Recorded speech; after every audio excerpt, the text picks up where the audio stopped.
بعد فأعوذ بالله من الشيطان الرجيم بسم الله الرحمن الرحيم أرأيت الذي يكذب بالدين فذلك الذي يدعو اليتيم ولا يحض على طعام المسكين فويل للمصلين الذين هم عن صلاتهم ساهون الذين هم يراءون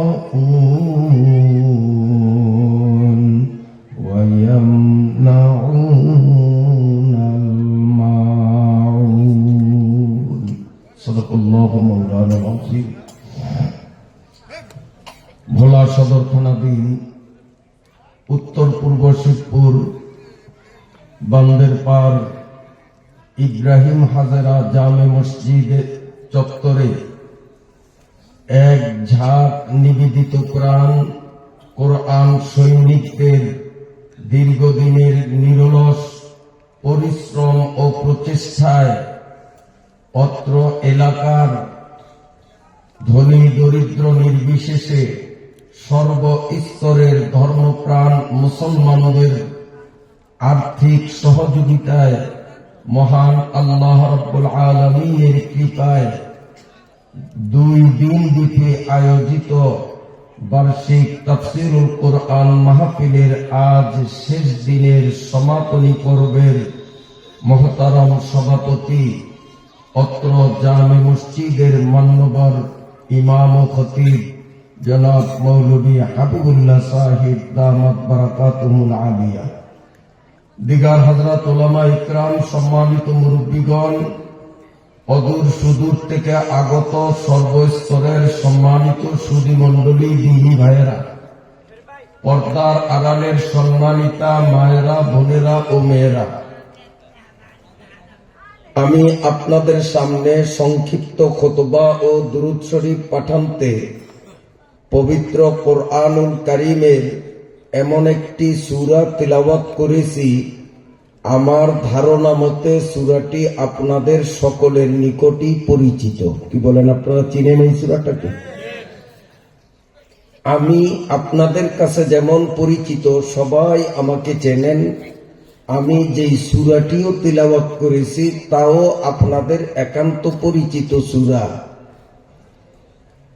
আল্লাহ রাব্বুল আলামিন যদি তৌফিক দেন, অল্প সময়ের মধ্যে তিলাওয়াতকৃত সূরার শাব্দিক অর্থ, প্রাসঙ্গিক ব্যাখ্যা সম্বলিত আলোচনা পেশ করার চেষ্টা করব।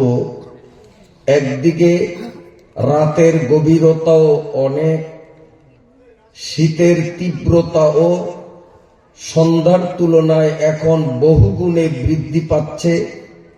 এরপরেও আপনারা এই গভীর রাত পর্যন্ত ধৈর্যের মূর্ত প্রতীক হয়ে যেভাবে জমে বসে রইলেন, এজন্য আল্লাহ পাকের শুকরিয়ার পরই আমার পক্ষ থেকে আপনাদের জানাই আন্তরিক মোবারকবাদ। আমি যথাসম্ভব চেষ্টা করব অল্প সময়ের মধ্যেই আলোচনা শেষ করা। এজন্য কোনো ভূমিকা ছাড়াই সরাসরি তিলাওয়াতকৃত সূরার বিষয় ভিত্তিক আলোচনা। আমার আল্লাহ বলেন, আরাআইতাল্লাযী ইউকাযযিবু বিদ্দীন। নবী সাল্লাল্লাহু আলাইহি সাল্লামকে ডেকে আল্লাহ বলেন, ও নবী, আপনি কি দেখছেন, আপনি জানেন, আপনি চিনেন এমন ব্যক্তিকে যে দিন ইসলামকে মিথ্যা মনে করে, কিংবা যে আখিরাতের হাসর মাঠের বিচার দিবসকে অস্বীকার করে এমন ব্যক্তিকে কি আপনি দেখেছেন? এমন ব্যক্তি কারা আপনি কি জানেন? আল্লাহ বিস্ময় বুঝাবার জন্য, আশ্চর্য বুঝাবার জন্য প্রশ্ন করে এবার নিজেই জবাব দেন। ফাযালিকাল্লাযী ইয়াদউল ইয়াতীম ওয়ালা ইয়াহুদ্দু আলা তাআমিল মিসকিন। আল্লাহ বলেন, নবী, দুইটা স্বভাব মুনাফিকদের স্বভাব, দুইটা স্বভাব কাফেরদের স্বভাব।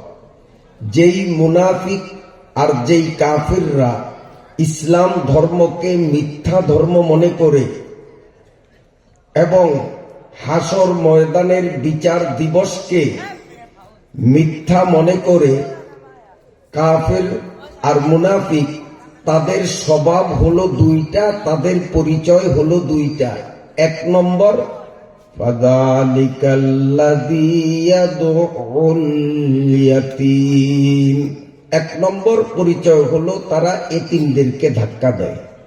এতিম মানে এমন নাবালেগ শিশু যার বাবা মারা গেছে, শরীয়তের পরিভাষায় তাকে এতিম বলা হয়। তো কাফের আর মুনাফিকদের স্বভাব এক নম্বর হলো এতিমদেরকে ধাক্কা দেওয়া। দুই নম্বর, ওয়ালা ইয়াহুদ্দু আলা তাআমিল মিসকিন। দুই নম্বর হলো মিসকিন, অসহায় গরিবদেরকে নিজেরা তো সহযোগিতা করেই না, অন্য কাউকে সহযোগিতা করতে উৎসাহ তারা দেয় না। এই দুইটা কাজ, এটা মুসলমানের কাজ না, এই দুইটা কাজ ইমানদারের কাজ না, এই দুইটা কাজ হলো কাফের আর মুনাফিকের কাজ। এক নম্বর, এতিমকে ধাক্কা দেওয়া।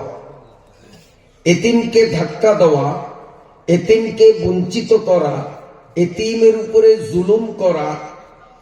আল্লাহর আসমানের নিচে জমিনের উপরে যতগুলো বড় পাপ আছে, সমস্ত বড় পাপের মধ্যে সবচেয়ে বড় পাপ, শিরিকের পরেই সবচেয়ে বড় পাপ হলো এতিম উপরে জুলুম করা। এক সাহাবী রাসূলুল্লাহ সাল্লাল্লাহু আলাইহি ওয়াসাল্লামকে বললেন, হুজুর, আমার অন্তরটা বড় শক্ত, চোখে কান্না আসে না, অন্তর নরম করার কি উপায় আছে? আল্লাহ পাকের নবী বললেন, তুমি এতিম খুঁজে বের করো, এতিমের মাথায় হাত বুলিয়ে দাও, আল্লাহর রহমতে এতিমের উসিলায় তোমার মন নরম হয়ে যাবে। নবী আলাইহিস সালাম আরো বলেন, কোন ব্যক্তি এতিমের মাথায় যদি একটু হাত বুলিয়ে দেয়, কোনো টাকা দিল না, পয়সা দিল না, খাবার দিল না, শুধু এতিমের মাথায় একটু হাত বুলাইয়া দিল, এই এতিমের মাথায় চুলের সংখ্যা যত, অতটা নেকি যিনি হাত বুলাইলেন তাকে আল্লাহ তাআলা দিয়ে দিবেন। তাহলে এতিমের ধাক্কা দেব না এতিমরে আদর করব? অন্য এক হাদিসে রাসূলুল্লাহ সাল্লাল্লাহু আলাইহি ওয়াসাল্লাম বলেন, তিন ব্যক্তি, এই ব্যক্তি বলতে নারীও হতে পারে, পুরুষও হতে পারে, ধনীও হতে পারে, গরিবও হতে পারে, হুজুরও হতে পারে, জেলে চাষিও হতে পারে। কয় ব্যক্তি? তিন ব্যক্তি হাসরের মাঠে তাদেরকে আল্লাহ হিসাবের জন্য কাঠগড়ায় দাঁড় করাবেন না, বিনা হিসাবে জান্নাতে পৌঁছিয়ে দিবেন। এই তিন ব্যক্তির মধ্যে থাকতে মন চায়নি? তিন ব্যক্তির কোন এক ব্যক্তি আমি হই, এটা আমাদের মন চায় কিনা? তাইলে তিন ব্যক্তির পরিচয়টা জানার দরকার আছে না? তিন ব্যক্তি, আবার বলছি, বিনা হিসাবে জান্নাত পাবে, তাদের কোনো হিসাব দেওয়া হবে না। তার মধ্যে এক নম্বর, আল আমা, অন্ধ, যার দৃষ্টি শক্তি আল্লাহ নিয়ে গেছেন, চোখে দেখে না, চোখ বন্ধ। এই অন্ধ ব্যক্তি শিরিকের মতো গুনাহ যদি না করে, আল্লাহ তার দৃষ্টি শক্তি নিয়ে গেছে। এই অন্ধত্বের উপরে ধৈর্য ধারণ করে সবর করে আল্লাহ রাব্বুল আলামিন হাসরের মাঠে বলবেন, অন্ধরে তোরে দুনিয়ায় অন্ধ রেখেছিলাম, তুই সবর করেছো, আমি আল্লাহর বিরুদ্ধে উচ্চবাচ্য করো নাই, অতএব আজ তোমার কোনো হিসাব হবে না, বিনা হিসাবে জান্নাত। 1 নম্বর। 2 নম্বর, আমার নবী বলেন, যেই ব্যক্তির 3টা মেয়ে সন্তান, এমন লোক আছেন না? 3 মেয়ে সন্তানের বাবা। আমি কিন্তু নাই, কারণ আমার মেয়ে 2টা, আল্লাহ দিছে 2টা। আল্লাহ পাকের নবী বলেন, যেই লোকের চাই পুরুষ বা মেয়ে, যেই লোকের 3টা মেয়ে সন্তান, এই 3টা মেয়ে সন্তানকে যদি সে সন্তুষ্ট মনে লালন পালন করে, তাদেরকে দিন ধর্ম শিখায়, বয়স হইলে 3টা মেয়েকে ভালো দেখে ছেলের কাছে বিয়ে শাদী দিয়ে দেয়, আল্লাহ রাব্বুল আলামিন এই 3 মেয়ের বাবাকেও হাসরের মাঠে হিসাবের জন্য ডাকবে না। قال رسول الله صلى الله عليه وسلم من كن له 3 بنات فصبر على لوائهن كن له হিজাবাম মিনান নার।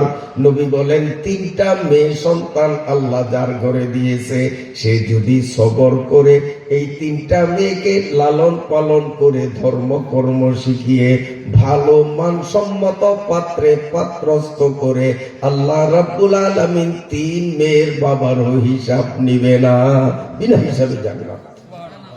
সাহাবা ইকরাম জিজ্ঞাসা করলেন, ইয়া রাসূলুল্লাহ, কোন ব্যক্তি যদি 2 মেয়ের বাবা হয় এবং 2 মেয়ে পেয়ে সে যদি খুশি হয়, আর মেয়ে 2টাকে লালন পালন খুশি মনে করে, আল্লাহর নবী বলেন, 2টা মেয়েও যদি কারো হয় আর 2টা মেয়ে ভালো করে লেখাপড়া করায়, দিন ধর্ম শিখায়, মানসম্মত দেখে পাত্রস্থ করে, আমি সত্য নবী ঘোষণা দিলাম, 2 মেয়ের বাবারও হাসরের ময়দানে কোনো হিসাব হবে না। কয় দল মানুষ বিনা হিসাবে জান্নাত পাবে? গেল কয় দল? যোগ্য ঠিক রাখবেন, রাত বেশি, শীতে কিন্তু কামড়ায়। আমি উপরে বসছি, তাতে আমারে কামড়ায়, আর আপনারা তো নিচে বসছেন, আপনাদের কষ্ট অনেক বেশি। সাধারণত যেই টাইমে মাহফিল থেকে আমরা বিদায় নেই মুনাজাত দিয়া, আজকে আমার সেই টাইমেই স্টেজে আসা হইল। কথা কোনটা বলবো কোনটা রাখবো মাথার মধ্যে কিন্তু ঘুরপাক খাইতেছে। তাহলে বিনা হিসাবে জান্নাত কয় দল? গেল কয় দল? 2 দল। আরেক দল আছে। আল্লাহ পাকের নবী বলেন, 3 নম্বর ওই ব্যক্তি যার হাসরের ময়দানে হিসাব হবে না, বিনা হিসাবে জান্নাতে যাবে। 3 নম্বর ব্যক্তি হলো এমন ব্যক্তি যে একজন এতিম শিশুকে আদর যত্ন করে লালন পালন করে তাকে বড় করলো। যখন এতিমটা বুঝকার হয়ে গেল, বড় হয়ে গেল, এতিমের সম্পদ সঠিকভাবে এতিমরে বুঝাইয়া দিল, আল্লাহ রাব্বুল আলামিন এই ব্যক্তির হিসাব নিবে না, বিনা হিসাবে তার জান্নাত। ওয়ালা ইয়াউদ্দু আলা তাআমিল মিসকিন। আল্লাহ রাব্বুল আলামিন বলেন, ও দুনিয়ার মুসলমানরা, কান খুলিয়া শোনো, এই কাম 2টা কোনো মুসলমানের শোভা পায় না, এগুলো মুসলমানের কাম না, এগুলো হলো মুনাফিক আর কাফেরের কাম। 1 নম্বর এতিমের সাথে খারাপ ব্যবহার করা, 2 নম্বর হলো নিজে তো গরিব মিসকিনের দান করে না, মসজিদ মাদ্রাসা ওয়াজ তাফসীর মাহফিলে নিজে তো 1 পয়সাও দেয় না, অন্যরা দিবে তাও তার চোখে সয় না। এমন মানুষ আসেনি? বহুত আছে। চান্দা উঠাইতে গেলেই ধাতি মারে, এত মাহফিলের কি দরকার? ওহেনে মাহফিল, এহেনে মাহফিল, ওহেনে মাহফিল। প্রত্যেক দিন চান্দার জন্য কত চান্দা দেওয়া যায়? যদি জিজ্ঞাসা করা হয় এই যাবত আপনি কত দিছেন, তখন মাথা নত করে, মানে চাইরানাও দেয় নাই। যারা না দেয় তারাই কিন্তু ঠেলা দেয় বড়, আর যারা দেয় আল্লাহ যাকে তৌফিক দিয়েছেন তারা পারলে 2-4 আনা করার দেয়, না পারলে না দেয়, কিন্তু ঠেলা কথা কয় না। ঠেলা কথা কয় যারা খবর নিয়ে দেখেন চাইরানাও তাদের হাত থেকে বাইর হয় না। আমার ভাইরা বাবাজিরা, দান দক্ষিণা এমন একটা আমল, আল্লাহর রাসূল সাল্লাল্লাহু আলাইহি ওয়াসাল্লাম বলেন ইত্তাকুন নারা ওয়ালাউ বিশিক্কি তামারাতিন। নবী আমার বলেন দানের দ্বারা জাহান্নাম থেকে আত্মরক্ষা মিলে। অতএব জাহান্নাম থেকে যদি বাঁচতে চাও তুমি দান করো। দান করার মতো যদি তোমার কিচ্ছু না থাকে, একটা খেজুরে নৌক বসাইলে নৌকের মাথায় যেই পরিমাণ খেজুর আসবে, অন্তত এই পরিমাণ হলেও তুমি দান করিয়া নিজেরে জাহান্নাম থেকে বাঁচাও। বলে খেজুরে সিমুর দিলাম, নৌকের মাথায় একটু আসলে, একটু দান করলে কে নিবে? মানুষে না লোক নেওয়ার মতো অনেক কেউ আছে। আপনি মাটিতে ফালিয়ে দেন, পিঁপড়াই নিবে। নিবে কি নিবে না? আপনি আল্লাহকে দেখাই দেন যে আল্লাহ আমি অসহায় গরিব, তুমি আমারে সম্পদ দাও নাই, আমার কাছে আছেই মাত্র একটা খেজুর, টাকা নাই, পয়সা নাই, ধান নাই, চাউল নাই, কিচ্ছু নাই, শুধু একটা খেজুর। এখন দান আমি এখান থেকে নখ দিয়ে চিমটি মেরে যা পারছি তা দান করলাম, কবুল করো। আল্লাহ রাব্বুল আলামিন বলবেন লাখপতি, কোটিপতি, মোটা অঙ্কে দান করিয়া আমি আল্লাহর সন্তুষ্টি যেমন অর্জন করবে, খেজুরে চিমটি দিয়ে তুমি সামান্য একটু পিঁপড়ারে দান করলা, তোমার দান ওই কোটিপতির দানের চেয়ে কোনো অংশে কম না।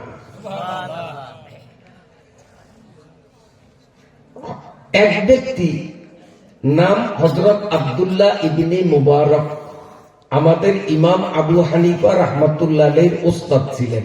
আমরা হানাফি মাযহাবের মানুষ, আমাদের মাযহাবের ইমাম আবু হানিফা রাহমাতুল্লাহ আলাইহি, ওনার উস্তাদের নাম আব্দুল্লাহ ইবনে মুবারক। কত বড় আলেম ছিলেন! মদিনা শরীফে উনি হাদিস পড়াইতেন এবং ওনার ক্লাসে সাধারণ কোন লোক ভর্তি হইতে পারত না। ওখানে ভর্তি হইতে হলে টাইটেল পাস মাওলানা হওয়া লাগতো। মাওলানা ছাড়া এর নিচে, টাইটেল পাসের নিচে কারণে উনি ভর্তি করতেন না। ওনার ক্লাসে বসতে হলে টাইটেল পাসের সার্টিফিকেট থাকা লাগতো। তাতেই ওনার ক্লাসে 10,000 ছাত্র বসত। তাইলে বোঝেন যে কত বড় আলেম। সারা পৃথিবীর আলেমরা আব্দুল্লাহ ইবনে মুবারকের কাছে গিয়ে হাদিস পড়তো। আলেমরা, ছাত্ররা না, আলেমরা ওনার ছাত্র।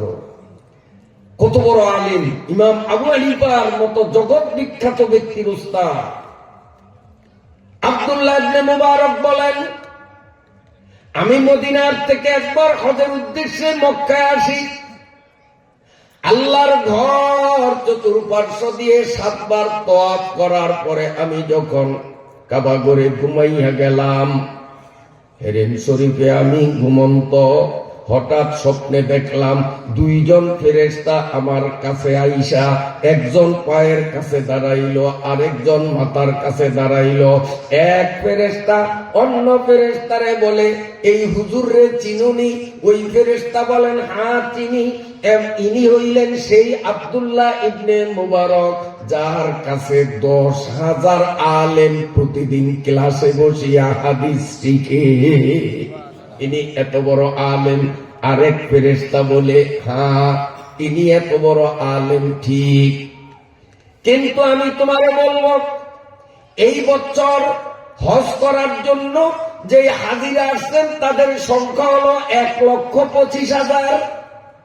এই 1,25,000-এর মধ্যে আব্দুল্লাহ ইবনে মুবারক একজন। এ আব্দুল্লাহ ইবনে মুবারক সহ 1,25,000 হাজিদের একজনের হজ এবার আল্লাহর কাছে কবুল হয় না। অন্যদেরটা তো হয় নাই, ইনি যে পৃথিবীর সবচেয়ে বড় বুজুর্গ আলেম, ওনারটাও কবুল হয় নাই। 1,25,000 হাজিদের একজনের হজ কবুল হয় নাই, একজনের হজ কবুল হয় নাই। এই আব্দুল্লাহ ইবনে মুবারকেরও কবুল হয় নাই। আরেক ফেরেশতা বলেন, তুমি যা বলেছো ঠিক বলেছো, আব্দুল্লাহ সহ 1.25 লক্ষ হাজিদের একজনেরও হজ কবুল হয় নাই, কথাটা ঠিক। তবে দেমেশকে এক ব্যক্তি আছে যার নাম আলী ইবনে মুসইব। এই আলী ইবনে মুসইব কিন্তু হজ করতে মক্কা শরীফ আসে নাই, সে বাড়িতেই আছে।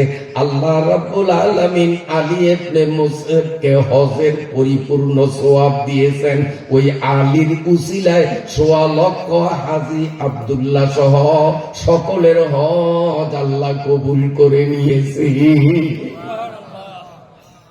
যার উসিলায় সবার হজ কবুল হয়েছে সে হজেই আসে নয়, অথচ সে হজের পরিপূর্ণ সওয়াবও পাইল, আর তার উসিলায় সবার হজ কবুল হইল। আব্দুল্লাহ ইবনে মুবারকের হজ কবুল হইল। হযরত আব্দুল্লাহ ইবনে মুবারক বলেন, এরপরে আমার ঘুম ভেঙে গেল। আমি ঘুম থেকে জেগে মদিনার দিকে না গিয়ে সরাসরি দেমেশকে গেলাম। এমন ব্যক্তি কত বড় বুজুর্গ, এই বুজুর্গের পায়ের ধুলি নেওয়া, তার খিদমত করা, তার সোহবতে থাকা দরকার আছে নি? সোহবতে সালে তোরা সালে কুনাদ, সোহবতে তালে তোরা তালে কুনাদ। আলিফ জবাহাইলাম আলিফ পে খমিদা, মেখল মশহুর কে সোহবত মে আসর হায়।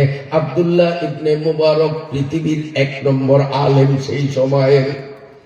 ইনি মনে মনে সিদ্ধান্ত নিলেন, যেই আলী ইবনে মুসইবের উসিলায় আমার হজ কবুল হলো, 1.25 লক্ষ হাজিদের হজ কবুল হলো, এই বুজুর্গ ব্যক্তিরে একটু দেখা দরকার আছে। আপনারা কি মনে করেন?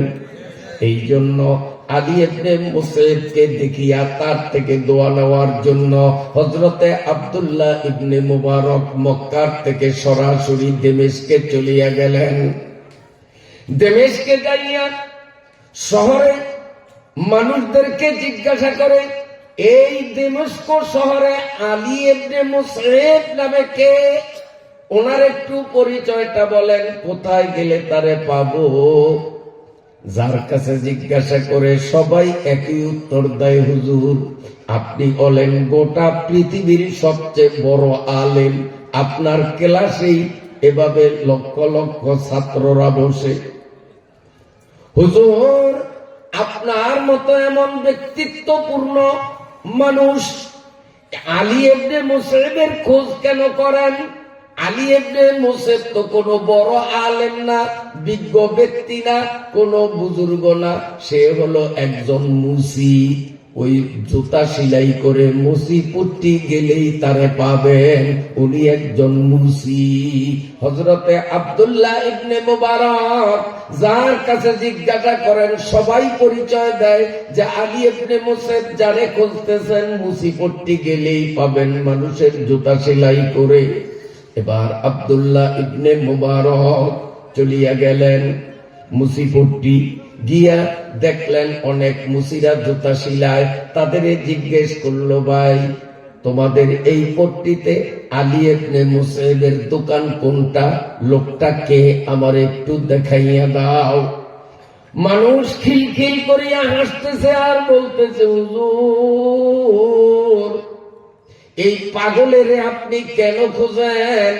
আমরা সকাল থেকে বিকাল পর্যন্ত সারা দিনে কত টাকা উপার্জন করি, আর পাগলের ঘরে পাগল আলী ইবনে মুসইব 2-3টা জুতা সিলাইয়ের পরে সামান্য কয়টা টাকা হাতে আসলে দোকান বন্ধ করিয়া বাড়িতে চলিয়া যায়।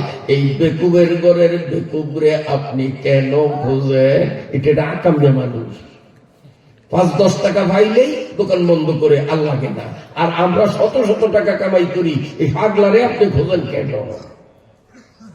হযরতে আব্দুল্লাহ ইবনে মুবারক বলতেছেন, আমার একটু তার ঠিকানা দাও। লোকেরা তার বাড়ির লোকেশন দিল। হযরতে আব্দুল্লাহ ইবনে মুবারক আলী ইবনে মুসাইবের বাড়িতে গেলেন। গিয়ার যখন তার সাথে সাক্ষাৎ হলো, আলী ইবনে মুসাইবকে আব্দুল্লাহ ইবনে মুবারক বলেন, ভাইজান আপনি কি আলী ইবনে মুসাইব? কয় জি, আমার নাম আলী ইবনে মুসাইব। হযরতে আব্দুল্লাহ ইবনে মুবারক দুই হাত মুসাফা করিয়া বললেন, হুজুর। মুসিলে কয় হুজুর। পৃথিবীর বড় আলেম যে সে একটা মুসিলে বলে হুজুর। কদরে জর জর গর্বে দানাত ইয়া বেদানাত জওয়ারি। আরে কদরে জর জর গর্বে দানাত ইয়া বেদানাত জওয়ারি। কদরে গুলবুল বুল বেদানাত ইয়া বেদানাত শাহপুরি। রতন চিনে যার মধ্যে রতন চেনার যোগ্যতা আছে। হযরতে আব্দুল্লাহ ইবনে মুবারক আলী ইবনে মুসাইবের হাত ধরে বলেন, হুজুর আমার একটু দোয়া করেন। আমি মক্কার থেকে আসছি আপনার থেকে দোয়া নেওয়ার জন্য, অন্য কোনো উদ্দেশ্যে নয়। আলী ইবনে মুসাইব বলেন, আপনার পোশাকে আশাকে মনে হয় আপনি বড় একজন হুজুর। আপনারে চিনি না, তবে পোশাকে মনে হয় আপনি একজন বিজ্ঞ আলেম, বড় মাপের আলেম। আমার মতো মূর্খের কাছে, কপাল পরার কাছে আপনি কেন দোয়া চান? আমি না আপনার কাছে দোয়া চাইব, ঠিক আছে নি? হযরতে আব্দুল্লাহ বলেন, না না, আমি আপনার কাছে দোয়ার জন্য আসছি, দোয়া করেন। আলী ইবনে মুসাইব বলেন, হুজুর আমার কাছে দোয়া চাইয়া সময় নষ্ট করবেন না। আমি আল্লাহর কাছে বেশি না, আমি আল্লাহর কাছে 3টা দোয়া করছি। আমার আল্লাহ আমার একটা দোয়াও কবুল করে নাই। অতএব আজ আপনার জন্য আমি দোয়া করব না। কইরা লাভ কি? আমার কথা আল্লাহ শোনে না। আপনি কি দোয়া করছেন? আমি একটা দোয়া করছি, আল্লাহ টাইটেল পাস আলেম না হইলে পৃথিবীর বড় আলেম আব্দুল্লাহ ইবনে মুবারকের সাথে দেখা করতে পারে না। আমি তো একটা মূর্খ মানুষ, মুসি মানুষ। আব্দুল্লাহ ইবনে মুবারকের কাছে যাইয়া সরাসরি তার সাথে হাত মিলাইতে মন চায়, কিন্তু আমি একটা মূর্খ মানুষ, আমারে কেউ সুযোগ দেবে না। মুসি বলে অবজ্ঞা করে তাড়িয়ে দিবে। আল্লাহ তুমি দয়া করিয়া আমার মতো অযোগ্যরে তৌফিক দাও, যেন আব্দুল্লাহ ইবনে মুবারকের হাত মুসাফা করতে পারি। আমি হাজারো বার আল্লাহরে বলছি, কই আমার আল্লাহ দোয়া তো কবুল করে নাই। আব্দুল্লাহ ইবনে মুবারকের ধারে কাছেও যাইতে পারি না। এখন কোথায় সে? হাতে হাত মিলেন না। আমার আল্লাহ বলেন, উদুনি আস্তাজিব লাকুম। আবার বলেন, কাযালিকা নুনজিল মুমিনিন। আল্লাহ রাব্বুল আলামিন বলেন, আমার বান্দারা বান্দিরা, তোমার মনের যত আকাঙ্ক্ষা অভিপ্রায় আমি আল্লাহর কাছে ব্যক্ত করো, আমার কাছে দোয়া করো। আমি আলী ইবনে মুসাইবের দোয়া যেমন কবুল করেছি, আমি ইউনুস নবীর দোয়া যেমন কবুল করেছি, আমি বুজুর্গ নবী রাসূলদের দোয়া যেমন কবুল করেছি, তুমিও দোয়া কবুল করো, দোয়া করো। আমি আল্লাহ তোমার দোয়া অবশ্যই কবুল করব। আমার কাছে দোয়া চাই লাভ নেই। এত কইছি আল্লাহ রে যে আব্দুল্লাহ ইবনে মুবারকের লোকে একটু হাত মিলেন না, তৌফিক দাও। আমার আল্লাহ আমার আজ পর্যন্ত তৌফিক দেয় নাই। বুঝলাম এই একটা দোয়া আল্লাহ তোমার কবুল করে নেন, পরিচয় দেয় না। আর কি দোয়া করছো? আমি আল্লাহর কাছে দোয়া করছি, আল্লাহ আমি একজন গরিব মানুষ, হজ করার মতো তৌফিক আমার নাই, এই দেমস্ক থেকে মক্কায় যাইয়া হজ করতে অনেক টাকা লাগে, আমি অত টাকার মালিক না। আল্লাহ তুমি আমারে হজে যাওয়ার পথ খুলিয়া দাও। আল্লাহ মোটে আমারে পথ দিল না। এরপরে আমি সিদ্ধান্ত নিলাম, আল্লাহ তুমি যখন আমারে হজে যাওয়ার ব্যবস্থা করবা না, আমার শক্তি যা আছে আমার শক্তি দিয়া মক্কায় যাওয়ার চেষ্টা আমি করব, আমি হাল ছাড়ব না। এই জন্য হুজুর আমি প্রতিদিন জুতা সেলাই করতাম, 5-10 টাকা যা পাইতাম দোকান বন্ধ করিয়া আসিয়া বাড়িতে 4টা খাইয়া মাওলার ইবাদত বন্দিগি দোয়া কালাম জিকিরে মগ্ন হইতাম। আমি বেশি কামাই করতাম না। এই 5-10 টাকা যা কামাই হইতো ওইখান থেকে কিছু টাকা একটা খুঁটির মধ্যে জমা করতাম। নিয়ত ছিল অল্প অল্প করিয়া জমাইতে জমাইতে যেই দিন মক্কা শরীফ হজের জন্য যাওয়ার খরচ এর মধ্যে জমা হবে, সেই দিন আমি মক্কায় হজে যাব। হুজুর অল্প অল্প করিয়া বছরের পরে বছর টাকা জমাইতে জমাইতে এই বছর ওই ব্যাগ খুলিয়া টাকা গনিয়া দেখি হজে যাইতে যত টাকার দরকার আমার থলিতে তত টাকা হয়ে গেছে। হজে যাওয়ার এবার খরচ হইছে, আমার কলিজাটা বড় হইছে যে এইবার হজে যাইতে পারবো, আল্লাহর ঘর তওয়াফ করব, হ্যাঁ এইভাবে সফা মারওয়ার মাঝে সাই করব, শয়তানের পাথর মারব, মিনায় অবস্থান করব, মুজদালিফায় যাব। আমার কলিজাটা এত বড়। হুজুর আমি হজের জন্য সম্পূর্ণ প্রস্তুতি গ্রহণ করছি।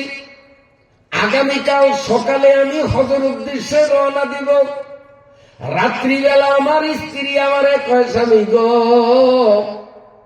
মানুষের হায়াত মৌতের গ্যারান্টি নাই, আমি অসুস্থ মানুষ, আপনি বাড়ির থেকে 1000 মাইল দূরে মক্কা শরীফ যাবেন, আমি একটা অসুস্থ মেয়ে লোক, বাঁচি না মরি, হজ করিয়া আসিয়া আমারে পান কি পান না তার গ্যারান্টি নাই, আমি সাংঘাতিক অসুস্থ, কখন মরিয়া যায়। তবে আমার একটু গোশত খাওয়ার খুব মনে আশা জাগছে, আমারে মেহেরবানি করিয়া অল্প কিছু গোশত ব্যবস্থা করিয়া দেন, একটু গোশত খাইয়া মরব। তখন তিনি বললেন যে দেখো, আমি যদি এখান থেকে একটা টাকা তোমার গোশত কেনার জন্য খরচ করি তাহলে তো আমি হজে যাইতে পারবো না, কারণ সরকার তো আমার টাকা গ্রহণ করবে না, 1 টাকা কম দিলে ব্যাংকে নিবি, কাজে আমি তোমারে গোশত খাওয়াইলে আবার হজে যাওয়া হবে না। তখন স্ত্রী বলতেছে, স্বামী গো আপনার টাকা খরচ করিয়া হজে যাওয়া বন্ধ হোক এটা আমি চাই না, তবে আমার নাকের মধ্যে রান্না করা গোশতের ঘ্রাণ আসতেছে, কোন বাড়িতে জানি গোশত ভুনা করতেছে। একটা বাটি স্বামীর হাতে ধরাইয়া দিয়া বললেন, আপনি একটু ঘুইরা দেখেন কোন বাড়িতে গোশত রান্না করছে, যাইয়া আমার কথা বলবেন যে আমি হজে যাব, আমার স্ত্রী অসুস্থ, গোশত খাইতে চায়, 1 টুকরা গোশত আমার স্ত্রীরে আল্লাহর ওয়াস্তে দান করেন, অবশ্যই আপনার বিপলে পাঠাইবে না, আপনি বললে অন্তত কিছু না কিছু গোশত দিবে। আলী ইবনে মুসাইব বলেন, আমি স্ত্রীর দেওয়া বাটিটা নিয়ে না খাড়া করিয়া গ্রাম কোন দিক থেকে আসে ওই দিক ছুটলাম। এক বাড়িতে গিয়ে দেখলাম গোশত প্রায় রান্না শেষ, চুলার থেকে নামাবে, ছোট্ট ছোট্ট বাচ্চারা মা মা করে কান্দে, ক্ষুধা লাগছে। মা বলেন, এই তো গোশত নামাইতেছি, ঠান্ডা হলেই খাবার, রান্না শেষ হয়ে গেছে। ঠিক ওই টাইমে আলী ইবনে মুসাইব উঠানে দাঁড়াইয়া বলেন, মা আমি আপনাদের এলাকার আলী ইবনে মুসাইব, নাম বলতেই মহিলা ওনারে চিনছেন, আমি হজে যাব, আমার স্ত্রী গোশত খাইতে চায়, আপনি তো মনে হয় অনেক গোশত রান্না করছেন, আমার স্ত্রীর জন্য সামান্য 2-1 টুকরা গোশত আল্লাহর ওয়াস্তে দান করেন। এই কথা বলার সাথে সাথে মহিলা জবাব দিল, আলী রে এই গোশত খাওয়া আমার জন্য হালাল, আমার সন্তানদের জন্য হালাল। এই গোশত খাওয়া তোমার জন্য হারাম, তোমার বউয়ের জন্য হারাম। অতএব তোমার বউরে আমি হারাম গোশত দেব না। আলী ইবনে মুসাইব বললেন, মহিলা কি বললা তুমি? তুমিও মুসলিম, আমিও মুসলিম, তোমারও যেই কোরআন আমারও সেই কোরআন, তোমারও সেই হাদিস আমারও সেই হাদিস। তাহলে এই খাবার তোমার জন্য হালাল হইলে আমার জন্য কেন হারাম হবে? আমার জন্য হারাম হলে তোমার জন্য কেন হালাল হবে? আমি বুঝলাম না। মহিলা বলতেছে, আলী রে, আজকে 3 দিন পর্যন্ত আমাদের চুলায় আগুন জ্বলে না। আমরা অত্যন্ত নিতান্ত অসহায় গরিব মানুষ, না খাইয়া না বালে ছোট্ট শিশুগুলোরে নিয়ে 3টা দিন পার করিয়া দিলাম। এই এলাকার ধনী মানুষগুলো, বিত্তবান মানুষগুলো আমাদের দিকে একটু নজর দেয় নাই। খাইয়াছি না না খাইয়াছি কেউ খবর নেয় নাই। 3 দিনের ক্ষুধায় আমরা একেবারে মরার কাছাকাছি আইসা গেছি। এই অবস্থায় দেখতে পাইলাম মরুভূমির মধ্যে কাগজালি গাদা মইরা গেছে, মরা গাদা ওইখানে ফালাইয়া গেছে। জাহান বাঁচানোর জন্য সামান্য পরিমাণ হারাম জিনিস ভক্ষণ করা জায়েজ আছে, এই মাসালা আমার জানা আছে। এই জন্য আমি যে গাদা মুসলমানের জন্য তো এমনিতে হারাম, আবার সেইটা মরা, অতএব ডবল হারাম। কিন্তু কি করব, আমার সন্তানগুলো না খাওয়ার কারণে মারা যায়। এই জন্য আমি মরা গাদার রানের গোসার থেকে কিছু গোশত কেটে এনে এগুলো ভুনা করছি। এই গোশতগুলো পরিস্থিতি অনুপাতে আমাদের জন্য হালাল, কিন্তু তোমাদের জন্য হালাল নয়। আলী ইবনে মুসাইব টপ টপ করিয়া 2 চোখের পানি ছাড়িয়া এক দৌড়ে বাড়িতে আসিয়া স্ত্রীকে বলে, স্ত্রী, না আমি হজে যাব না, আমি হজ করতে যাব। আর আল্লাহর বান্দা বান্দিরা না খাইয়া দুনিয়ার থেকে মারা যাবে। দরকার নাই, আমার হজের দরকার নাই। হজের টাকাগুলো আমারে দাও, সব ওই গরিবদের আল্লাহর হস্তে দান করে দিব। আলী ইবনে মুসাইব হজে যাওয়ার সম্পূর্ণ টাকাগুলো থলে ভরা এক দৌড়ে ওই বুড়ির বাড়িতে যাইয়া ওই টাকার থলেটা নিক্ষেপ করে বললেন, মাগো, এই হারাম গোশত খাইও না, আমি হজে যাব না। হজের খরচ গুলো তোমারে ফি সাবিলিল্লাহ দান কইরা দিলাম। এই টাকা দিয়া বাজার থেকে হালাল গোশত কিনিয়া আনো। যখন এই আলী ইবনে মুসাইব টাকাগুলো দিল, এই মহিলা হাত উঠাইয়া দোয়া করে, মাবুদ গো, আলী ইবনে মুসাইব হজে যায় নাই, হজের টাকাগুলো আমাদেরকে দান করিয়া দিছে। আল্লাহ, তুমি আলী ইবনে মুসাইবকে হজের সওয়াব দিয়া দিও। এইভাবে মহিলা বারবার দোয়া করে আলী ইবনে মুসাইবরে হজের সওয়াব দিয়া দিও। বন্ধুরা, আবার ওই আলী ইবনে মুসাইব আব্দুল্লাহ ইবনে মুবারকের সাথে মুসাফা করা, হাত মিলানো। তখন হযরতে আব্দুল্লাহ ইবনে মুবারক বলতেছেন, ও আলী ইবনে মুসাইব, তুমি আল্লাহর কাছে দোয়া করছো, হজে যাইবা, আর বলতেছো আল্লাহ তোমার দোয়া কবুল করে নাই। তুমি বলতেছো আব্দুল্লাহ ইবনে মুবারকের কাছে যাইয়া তার সাথে হাত মিলাইবা, আল্লাহ তোমার দোয়া কবুল করে নাই। না না, আল্লাহর উপর এমন কুধারণা করিও না। মক্কার থেকে গুতাইয়া তোমার আল্লাহ আব্দুল্লাহ ইবনে মুবারক রে তোমার বাড়িতে পাঠাইয়া দিছে। এখন তুমি যার সাথে হাত মিলানো সেই হলো আব্দুল্লাহ ইবনে মুবারক। এই কথা বলার পরে আলী ইবনে মুসাইব 2 চোখের পানি ছাড়িয়া আব্দুল্লাহ ইবনে মুবারকের মুখের সাথে আলিঙ্গন করলেন। দুই চোখের পানি ছাড়িয়ে দুইজন কান্দেন। আব্দুল্লাহ ইবনে মুবারক বলে দিলেন, ও ভাই আলী রে, তুমি হজে যাইতে পারো নাই, ভাবছো আল্লাহ তোমার দোয়া কবুল করে নয়। না না, এইবার আমি সহ ১৬ লক্ষ হাজি হজ করেছি, একজনের হজ কবুল হয় নাই। তুমি মক্কায় না গেলেও আল্লাহ তোমারে হাজি বানাইয়া দিছে। তোমার আমল নামায় আল্লাহ তোমার নামের আগে হাজি শব্দটা যোগ করিয়া দিছে। আর তোমার উসিলায় আমাদের সকলের হজ আল্লাহর দরবারে কবুল হইয়া গেছে। চশমে জাদান গাফিলা যা এনাবাসী শায়দ কেনে গায়ে কুনাদ আগা এনাবাসী। আল্লাহ কোন সময় কোন হালতে কার কোন আমলরে কেন্দ্র করিয়া জীবনের বেড়া পার করিয়া দেয় বলা যায় না। বন্ধুরা আমার, আলী ইবনে মুসাইব হজে যাইতে পারে নাই, কিন্তু হজের সওয়াব আল্লাহ তাকে দিয়া দিছে।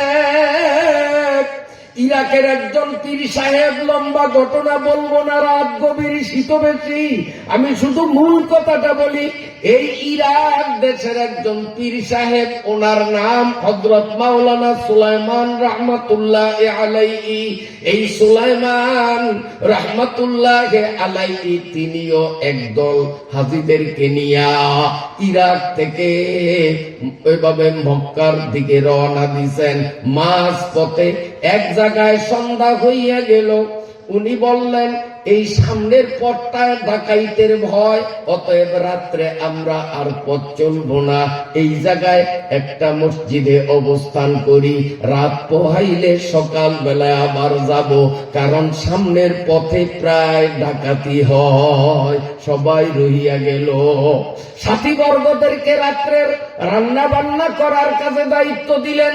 সবাই রান্না বান্না করতেছে, আর সুলাইমান পীর সাহেব তিনি একটু জিকির করতেছেন আর রাস্তায় হাঁটতেছেন। হাঁটতে হাঁটতে, লম্বা ঘটনা বলার সময় নাই, ঘটনার লাস্ট হলো তিনিও এমন একটা ফ্যামিলি দেখলেন, যেই ফ্যামিলি গুলো এইভাবে মরা গাধার গোশত রান্না শুরু করছে। হযরতে সুলাইমান জিজ্ঞাসা করলেন, মরা গাধার গোশত রান্না করো আর আল্লাহর শুকরিয়া আদায় করো, আল্লাহ উত্তম রিজিক দিছে, ব্যাপার কি, তোমরা কি শরীয়ত মানো না? মহিলা বলছে, হুজুর অবশ্যই শরীয়ত মানি। আজকে 3টা দিন পর্যন্ত আমার 3টা মেয়ে, ঘরে কোনো পুরুষ নাই, আমাদের খাদ্য ফুরাইয়া গেছে। 3 দিন পর্যন্ত চুলায় আগুন জ্বলে নাই, কোনো খাদ্য খাবার মুখে দিতে পারি নাই। আমার মেয়েগুলো একেবারে মরার কাছাকাছি হইয়া গেছে। এই জন্য আমি ওই পাহাড়ের ওপাশ থেকে গিয়া একটা মরা গাদা পাইয়া তার থেকে কিছু গোশত কাটিয়া আনলাম। হযরতে সুলাইমান পীর সাহেব বললেন, মাগো এই গোশত তোমরা কোটাকুটি করিও না, একটু অপেক্ষা করো, আমি সুলাইমান একটু আসতেছি। এই বলে তিনি নিকটস্থ বাজারে দৌড় মারলেন। বাজার থেকে পর্যাপ্ত পরিমাণে গোশত, ময়দা, তেল, চিনি, লবণ, মশলা অনেক পরিমাণে কিনিয়া মাথায় বহন করিয়া আনিয়া বললেন, বুড়িমা ওই গোশত ফালাইয়া দাও, তোমাদের জন্য বাজার থেকে হালাল গোশত আনলাম, রান্না করিয়া খাও। আমি হজে যাওয়ার কথা ছিল, হজে যাব না, আমার হজের সম্পূর্ণ খরচগুলো তোমাদেরকে আমি দান করে দেব। হযরতে সুলাইমান পীর সাহেব সাথীদের কাছে আসিয়া বললেন, সকালবেলা তোমরা হজে যাও, আমি যাব না। উনি সবাইকে বিদায় করিয়া দিলেন, নিজে বাড়ির দিকে চলিয়া গেলেন এবং বাড়ির থেকে পর্যাপ্ত পরিমাণে টাকা আনিয়া মোটা অঙ্কে তাদেরকে দান করছে, যেন এদের ভবিষ্যতে আর কোনো সমস্যা না হয়। এবার সুলাইমান হুজুরের হজে যাওয়া আর হলো না। সাথীরা গেছে, কষ্ট হয় আপনাদের, সাথীরা হজে গেছে, কিন্তু তারা এই সুলাইমান পৃষ্ঠাদের উপরে খুব খেপছে যে হুজুর আমগরে আশা দিয়া আনিয়া মাঝপথে উনি আমাদেরকে ব্লাপ দিয়া বাড়ি চলিয়া গেছে, হুজুরের উপরে খুব খেপছে। এরপরে মক্কা শরীফ যাইয়া এখন হুজুরের উপর ডবল খেপছে, কারণ দেখে যে কোন পথে জানি হুজুরে আমাদের আগেই মক্কা শরীফ আসছে। খোদার ঘর তওয়াফ করে ওই সুলাইমান পীর সাহেবের সামনে দিয়ে দৌড়ে দেওয়া লাগু পায় না, ওরা দৌড়তেই পারে না। যত দৌড় দেয় উনিও আবার দৌড় দিয়ে সামনে আগায়। সফা মারওয়া সাই করে সেইখানেও দেখে পীর সাহেব সামনে সামনে দৌড়ায়, শয়তানের পাথর মারে, সেখানে গিয়েও দেখে সুলাইমান পীর সাহেব ওনাদের সামনে সামনে পাথর মারে। আর পায় মিনায় মুজদালে যায়, মুজদালে পায়, যেখানেই যায় সব জায়গায় তারা দেখতেছে। নিজেরা নিজেরা যে খেপছে যে হুজুর মানুষ কেমন একটা ফাইজলামি করলো, বললো হজে আসবেন না, আমাদেরকে একা ছাড়িয়া উনি হজে আসলেন গোপনে, আর এখন আমাদের ধরা দেন না, সব উনি করেন, উনি আলেম মানুষ, উনি আমাদের সাথে থাকলে ওনার থেকে মাসলা মাসাইল জানিয়া আমরা হজগুলি সুন্দরভাবে করতাম। কি যে খেপা খেপছে। যাক, হজ শেষ, হাজিরা দেশে আসতেছে। দেশের মানুষ এবার নতুন হাজি সাহেবদেরকে আগাইয়া আনার জন্য আগাইছে। যেমন আমাদের এই শিবপুরের কোন মানুষ যদি হজে যায়, যদি জানেন যে এত তারিখে বিমান থেকে ঢাকা বিমানবন্দরে নামবে, তা আমাদের এখান থেকে বিমানবন্দর লোক যাবে না, তারা আগে আনতে। তা এখন ওই হাজি সাহেবদেরকে বরণ করার জন্য বেশ কিছু লোক আগাইছে। তো সুলাইমান পীর সাহেবের মনে হবে তারে প্রত্যেকবার হজে যাই অন্তত 25-30 বার উনি হজ করছেন, প্রতি বছর হজ করেন। এতবার হজ করলাম, এইবার হজে যাইতে পারলাম না, হজের টাকা সব দান করিয়া দিলাম। তা হাজি সাহেবরা আসতেছে, এরা তো বেগুনা, নিষ্পাপ, মাসুম, এদের থেকে দোয়া আমারও তো নেওয়ার দরকার আছে। সরল মনে ইনিও গেলেন হাজি সাহেবদেরকে আগে আনতে। জায়গা মতো গিয়েই যখন হাজি সাহেবদেরকে এই সুলাইমান পীর সাহেব সালাম দিয়েছেন, সবাই তেলে বেগুনে গরম, ফাইজলামি করতে আসছেন, আমাদেরকে ব্লাপ দিয়া পলায়া নিজে একা গেছেন, সব জায়গায় আপনারে দেখছি, আপনি মোটে ধরা দেন নাই, আবার পলায়া আমাদের আগে দেশে আসছেন, এখন একটা বাহাত্রামি শুরু করছেন, আমাদেরকে আগে নিতে আসছেন। সুলাইমান পীর সাহেব কয়, কস কি তোরা, আমি তো তোদের বিদায় করিয়া দেশে আসছি, আমি তো আর হজে যাইতেই নাই। আপনি আবারও সে একই কথা কন, একা একজনে ভুল দেখতে পারে, এতগুলি মানুষ ভুল দেখছে, আপনারা দেখেন না সবাইকে, আমি দেখছি, ওকে আমি দেখছি, ওকে আমি দেখছি। একজনে ভুল দেখতে পারে, এতজনে ভুল কেমনে দেখে?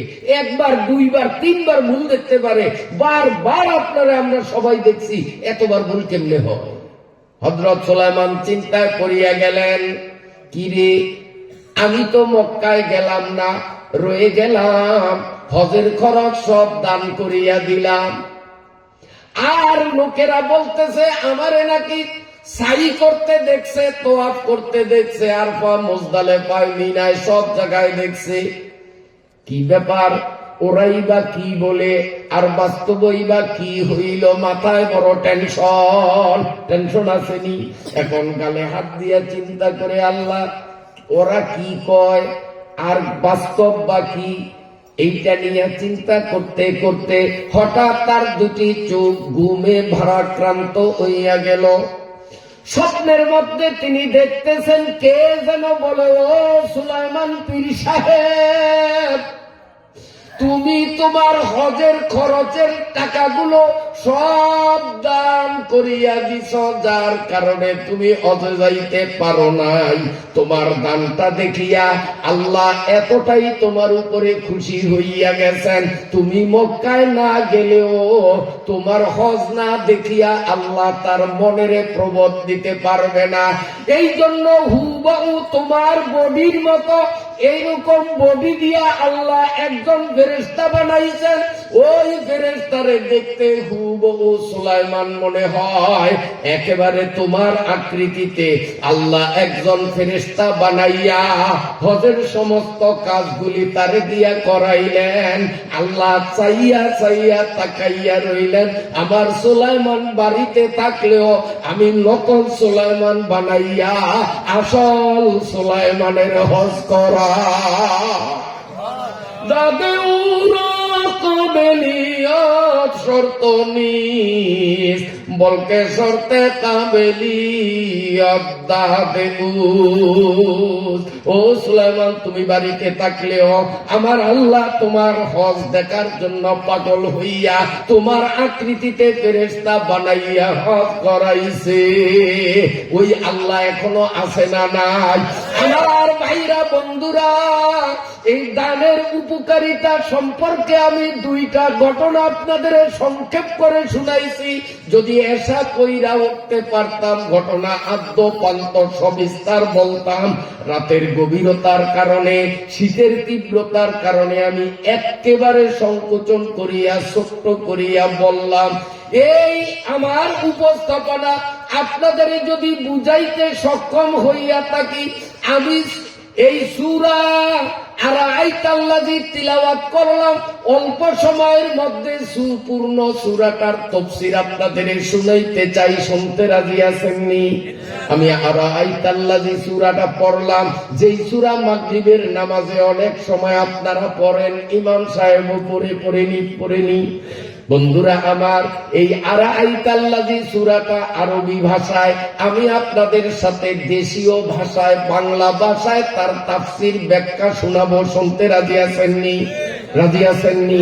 যারা রাজি আছেন একটা তাকবীর দিবেন, এমন জোরে একটা তাকবীর দিবেন আপনাদের তাকবীরের আওয়াজে এই বেড়ির উপরের খোলা দোকানের ছাপ গুলো যেন টাস টাস করিয়া পড়িয়া যায়। কোন মুসলমানের বাচ্চা যেন বেড়ির উপরে না থাকে।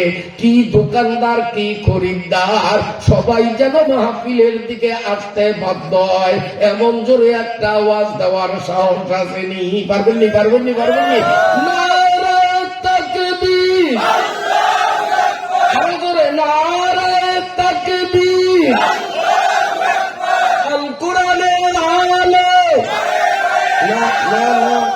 ঘরে ঘরে জ্বলবে, ঘরে ঘরে অল্প হইল আল কোরআনের আলো জ্বলে। কারণ এমন কোন ঘর নাই মুসলমানের যেই ঘরে অন্তত বিসমিল্লাহির রহমানির রহিম নাই। এমন আছে একবারে কাটটা বেনমাজি, হের ঘরও বিসমিল্লাহির রহমানির রহিম আছে। তো বিসমিল্লাহ এটা কোরআন না?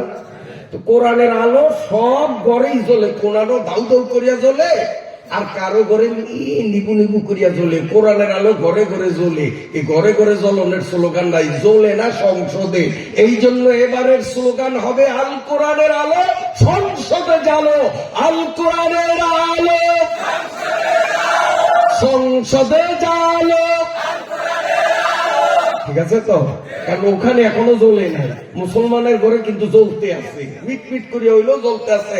এবার বাংলাদেশের মুসলমান সংসদে আল্লাহর কোরআনের আলো জ্বালবে ইনশাআল্লাহ। আরো জোরে কোন ইনশাআল্লাহ? তাহলে তাফসীর শুনবেন তো ইনশাআল্লাহ? আমিও শুনাবো, তবে একটা শর্ত মাঝপথে। আমি তো আরাইতাল্লাযী ইউকাযযিবু বিদ্দীন ফাযালিকাল্লাযী ইয়াদউল ইয়াতীম ওয়ালা ইয়াহুদ্দু আলা তুআমিল মিসকিন, 3 আয়াতের উপরে সংক্ষিপ্ত কিছু আলোচনা দিলাম। বাকিটা সামনে রয়ে গেছে। সেখানে কি আছে? সেখানে আছে 3 দল মানুষ নামাজ পড়িয়াও দুজকে যাবে। তাহলে যেটি নামাজ পড়ে না এটি তো দুজকে যাবে। আমরা যারা নামাজ পড়ি, এই নামাজিদের মধ্যেও 3 দল মানুষের ঠিকানা হবে দুজক, জান্নাত পাইবে না। এই 3 দলের মধ্যে আমি আপনি পড়ি কিনা, এই 3 দলের পরিচয় জানার দরকার আছে। যদি 3 দলের পরিচয় পাইয়া যদি দেখি যোগ বিয়োগ মিলে আছেন, আল্লাহর রহমতে 3 দলের আমি এক দলেও নাই, তা আল্লাহর শুকরিয়া আদায় করবো। আর যদি 3 দলের কোনো এক দলে ভরিয়া যাই, তো আজকেই আখিরি মুনাজাতে আল্লাহর সাথে ফাইনাল পরিষ্কার করিয়া বললাম যে আল্লাহ আমি বাইরেছি, আমি থাকবো না এই 3 দলের মধ্যে। রাজি আছেন ইনশাআল্লাহ? তাহলে 3 দল কম জরুরি না বেশি জরুরি? সবার জন্য জরুরি না? যে আমিও তো এই 3 দলের মধ্যে পড়তে পারি। আপনারও চিন্তা হওয়া যে আমিও তো 3 দলে পড়তে পারি। এই 3 দল কারা আমি অতি সংক্ষেপে বলবো, অল্প সময়ের মধ্যেই ইনশাআল্লাহ মুনাজাতের দিকে আগাবো। তবে মাঝ পথে ওই 3 দল মুসল্লি যাদের ঠিকানা জাহান্নাম বলার আগে আপনাদের একটু কষ্ট দিব। যদি আপনারা সেই কষ্টটা বরণ করেন এবং সুফল দেখান, তা আমিও ইনশাআল্লাহ 3 দল মুসল্লি কারা জাহান্নামে যাবে সেটাও বলতে সক্ষম হব ইনশাআল্লাহ। এখন আপনাদেরই কষ্ট দিব। এই যে মাহফিলটা 2 দিন ব্যাপী বাস্তবায়ন হলো, এখানে কি মাগনাই হয়ে গেছে না কিছু টাকা পয়সারও দরকার আছে? হ্যাঁ, আর দুনিয়া দারুল আসবাব। দুনিয়া সবকিছু হইতে হলে একটা মাধ্যম লাগে, উসিলা লাগে। জান্নাতে উসিলা লাগবে না, সরাসরি হবে, কিন্তু দুনিয়াতে মাধ্যম লাগবে। এই মাহফিলটা হইতে অনেক টাকা খরচ হয়ে গেছে। কমিটির হাতে সেই পরিমাণ অর্থ নাই। যে যদি আমরা এখন একটু সতর্ক দৃষ্টি না দেই, তাহলে মাহফিল শেষে কমিটি মোটা অঙ্কে দেনায় পড়িয়া যাবে। আর কমিটি যখন দেনায় পড়িয়ে যায়, তাদের মনোবল ভেঙে যাবে। আগামীতে আর তারা মাহফিল করবো না, যে গতবার মাহফিল করিয়া মাজা ভাঙছে, আর মাহফিলের দরকার নাই। আপনারা বলেন মাহফিল হইয়া ভালো হয়েছে না খারাপ হয়েছে? এই মাহফিলটা প্রতি বছর চলুক, এটা আমরা চাই। তাহলে কমিটির মাজা যাতে না ভাঙ্গে, বরং তারা বুক কুচিয়া যেন বলতে পারে যে না, মাহফিল এবার 2 দিন করছি, আগামী বছর 3 দিন করুম, এরকম সাহস যেন করতে পারে। আমরা কমিটিকে এমন সবল বানানো দরকার আসেনি? যদি সবল বানানোর ইচ্ছা থাকে, মেহেরবানি করিয়া বিসমিল্লাহ বলিয়া যার যার পকেটে হাত দিবেন। আরেকজনের পকেটে হাত দিয়ে আবার জঞ্জাল বাজায়েন না, চেয়ারম্যান নাই বিচার করবো কে? এই জন্য নিজের পকেটের মধ্যে হাত ঢুকে দিয়া 1000 টাকার নোট, 500 টাকার নোট, 200 টাকার নোট, 100 টাকা, 50 টাকা, 20 টাকা, 10 টাকা, 5 টাকা, একেবারে সর্বনিম্ন খয়রাতি কেউ থাকলে 1 টাকার কয়েন একটা বিসমিল্লাহ করিয়া বাইর করেন, আমি ভলান্টিয়ার পাঠিয়ে দেব। আপনারা শুধু এরকম মুট করিয়া বাইর করবেন। কে কত দিচ্ছেন? যদি 10,000 টাকা দেন, অমুক মিয়া 10,000 নারে তকবীর, আমি বলবো না। আপনি যদি 10 টাকা দেন, তাও বলবো না, মিয়া কি দিচ্ছেন আপনি, ধনী মানুষ, 10 টাকা দিচ্ছেন কা, সরমও দিব না। কারণ যে দূর নামবেন অদূর ভিজবেন। এই সুলাইমান পিসাবের পিছে পিছে জান্নাতে যাওয়ার ইচ্ছা থাকলে, ওই আলী ইবনে মুসআবের পিছে পিছে জান্নাতে যাওয়ার ইচ্ছা করলে, আমরা তাদের অনুসরণে ইনশাআল্লাহ এখন এই কোরআনের মাহফিলের ফানকে সক্রিয় করার জন্য সবাই সন্তুষ্ট চিত্তে আমরা দানের হাত বাড়িয়ে দেই। এই লাল পোশাক পরা যারা, তোমরা ভিতরে ঢোকো, পিছন থেকে স্টেজ পর্যন্ত আসো। এখানে দিবেন 1000 টাকার নোট, 500 টাকার নোট। আল্লাহ যারে যেমন তৌফিক দিচ্ছেন, যার যার নিজের আর্থিকতার উপর বিবেচনা করিয়া নিজেরা দান করবেন। এমন যেন না হয় আপনি ধনী মানুষ দিতে পারেন 2000 টাকা, দিচ্ছেন 2 টাকা, আমি না দেখলেও আল্লাহ কিন্তু চেয়ে আছেন।